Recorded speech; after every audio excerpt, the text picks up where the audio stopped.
everybody, Penny here. Welcome to my kitchen. Today we have Caitlin with us again. She's asked if she can help and I said of course. So today we are going to make scalloped potatoes. They are the easiest thing in the world, to be totally honest. And this recipe is not mine. Several years ago on CBC TV, there was a Canadian chef. I don't remember his last name, but his first name was Stefano.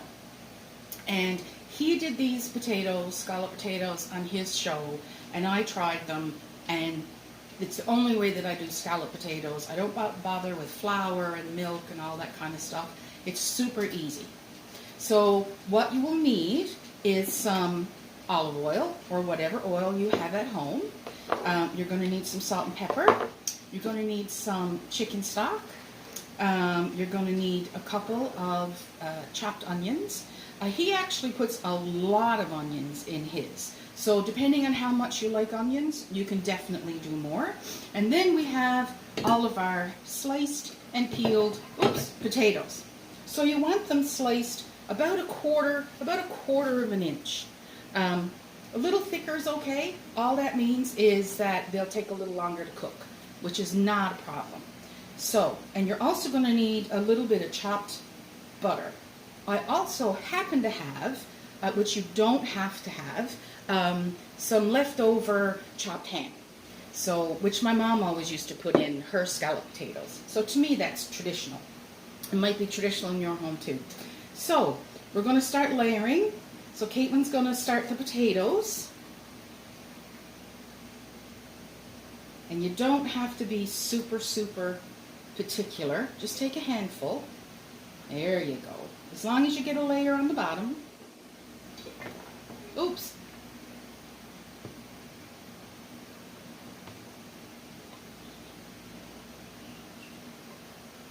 If you have a mandolin at home for slicing, that is very handy for slicing your potatoes, but it's also very sharp. So if you have one, make sure that you use the safety guard. But I just did this using my knife and a cutting board. And a few more rounds. You want to make sure you cover the entire bottom. There we go.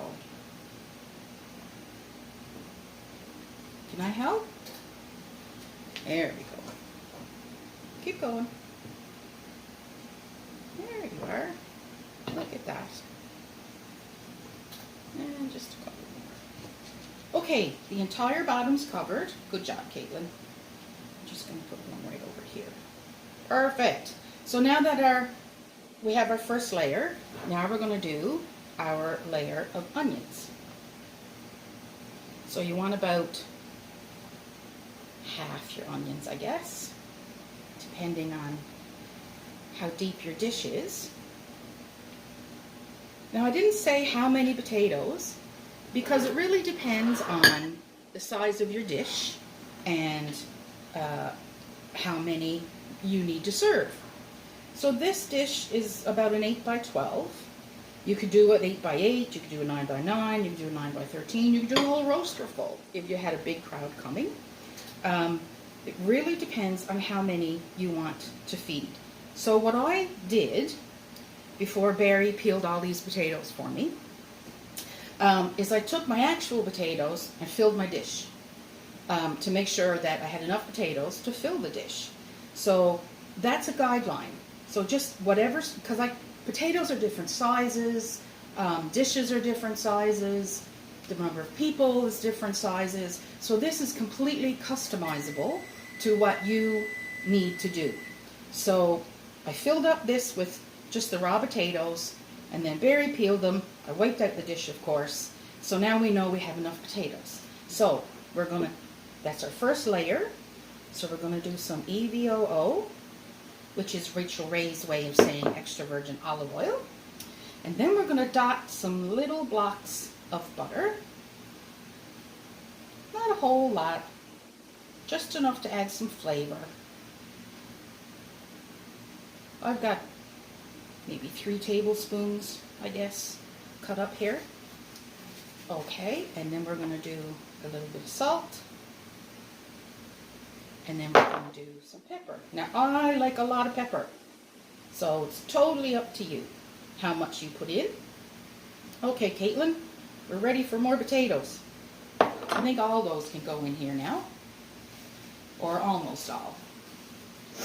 You need another layer, and then a layer of potatoes on top. So you start with potatoes, and you end with potatoes.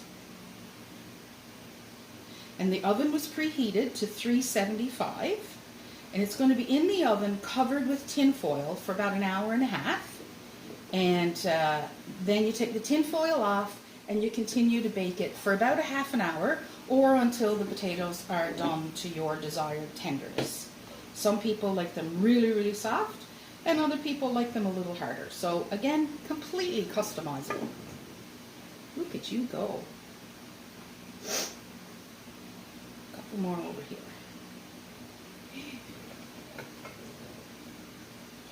And then I think that's pretty well it for that layer, Caitlin. We'll leave the rest for the top. Excellent, eh? Excellent. So now that's the rest of our onions. Now I chopped the onions, but if you just wanted to slice the onions the same as the potatoes, you could easily do that too. Alrighty. And the rest of the ham. I've got Molly waiting at my feet because I have ham and she knows I have ham. So we're just going to give, bury the rest of the ham to see if Molly wants that. So here we go with our olive oil again. And our salt. And our pepper.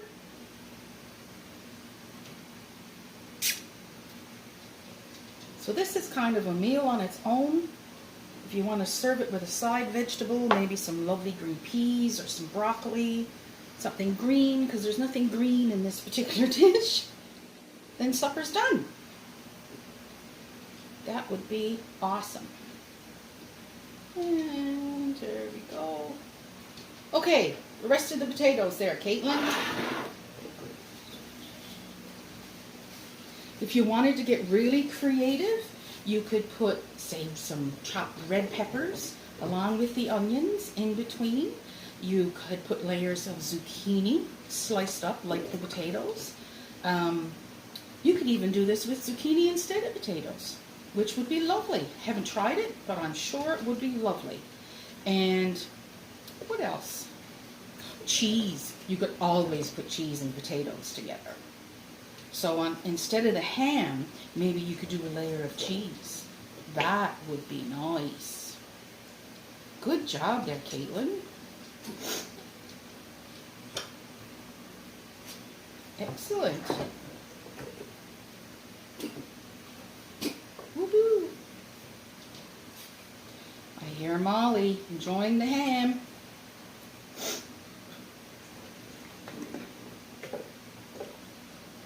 You're awesome. Did you know that? You want to say hi to everybody? Hi.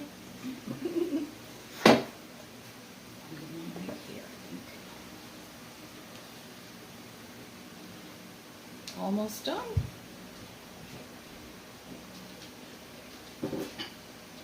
Perfect. Perfect. Good job, Caitlin. Excellent. Okie dokie. So, again, we're going to go in with our EVLO and our salt and pepper. If you only salt and pepper the top, then the rest of your potatoes are not going to be seasoned. So, you really need to do that on every layer. Very important. Okay, now we're going to dot a little bit of butter on the top.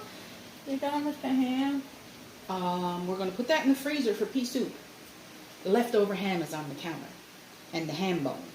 You don't need the fork, do we? No, we don't need the fork. You can put that in the dishwasher.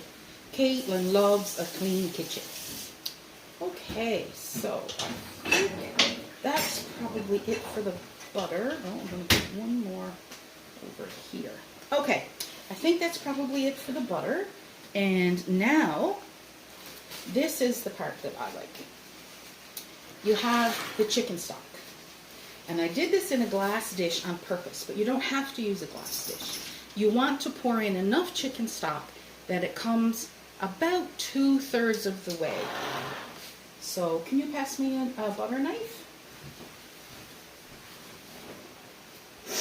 You don't want to pour it over the top because then that's going to mix up all your salt and pepper and your EVOO. So if you take a knife and you gently pour in some chicken stock.